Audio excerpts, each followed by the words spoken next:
You know, about 11 years ago, I had a miracle take place in my life. I've had many miracles, but this one was something special because it was because of a pregnancy. And I was told by the doctors, my husband and I were told that she had spina bifida, she had a rare heart disease, she had Down syndrome, and that if she was born, that she would never know who I was, that she would never know who her father was, and that she would die by the time she was age 30. I've had a strong childlike faith since I was a child. But at this time in my life, my faith failed me. And the doctors told us before we walked out of that perinatal clinic that was a decision that we needed to make. Their suggestions for my life, particularly that we needed to abort our baby girl. We didn't know it was a girl at the time. And that's what we had been waiting on. Because my oldest daughter said, Mom and Daddy, y'all can't give up until I get a little sister. And when I walked out of there, the lady gave me my documents and all the tears was just rolling down my face. And she told me, it's all right, it'll be okay. You know, she told me, God giveth and God taketh away. And when I got home, I called some of the saints, told them what was going on. Bishop went into prayer. He told me to give him 30 days. I called the doctor back the next day and told him, you got to give us 30 days. And he said, well, why do I need to give y'all 30 days? I said, because the King of all kings is getting ready to go into operation. And I said, at the end of this 30 days, sir, you're going to do another amniocentesis.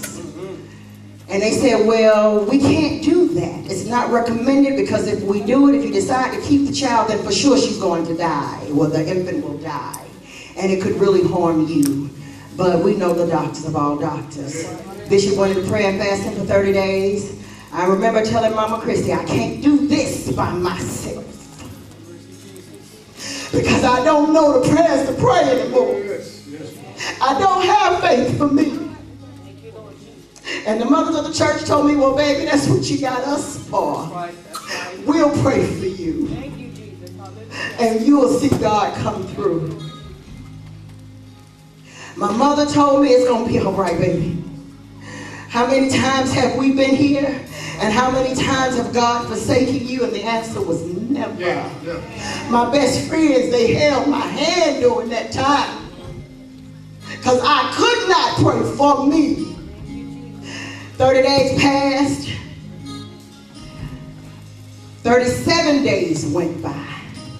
On the 39th day, I got a phone call when I was at my mother's and father's house. And they said, is this Miss Bryan? I said, yes, it is. They said, are you sitting down? I said, well, not yet. Let me get a chair. And when I sat down, she said, first of all, it's a girl. And I said, well, thank you, Jesus. And she said, and I apologize for taking so long. But when you came back in after that 30 day and got that second amnio, we thought we got your records messed up. Because the first ultrasound and all the amniotic fluid did not match the second ultrasound and all the amniotic fluid. But we know that it was you because the blood types and all the other stuff was still the same. I said, well, what's going on? She said, there's nothing wrong with your baby. God is good. He is good all the time. Out of 5 pregnancies, this was the only baby that I took to term. Having a child, I come very close to death. But this time, I was able to go the full 40-week stretch. Didn't go into preterm labor. Every pregnancy I've had to be in a wheelchair. This time I didn't have to be in a wheelchair because God went into the operating room for me this time. I worked up to the day, scheduled a cesarean section because they was afraid I was going to have a heart attack on the delivery table. Bishop went in with me because I wasn't going across them doors without him. Because I didn't know what stood for me on the other side. And as the doctors began to cut, Bishop kept saying, is the baby here yet? Is the baby here yet? Is the baby here yet? When they finally pulled the baby out, the doctor looked at me and Bishop and said, LaShawna, I thought this was a full-term baby. And I said, well, Doc, you gave me my due date. She was a 35-week-old fetus. She still had the yellow fuzz on her and all that good stuff. And then the doctor said, oh, but I remember there was a prayer that went on. Because I know about y'all. Amen, amen, amen. Living witness that Phoebe Elaine was reformed in the womb. And she is alive and well. And she knows who I am. But it gets better. At 4 years old, her feet were like this. And she walks literally like this.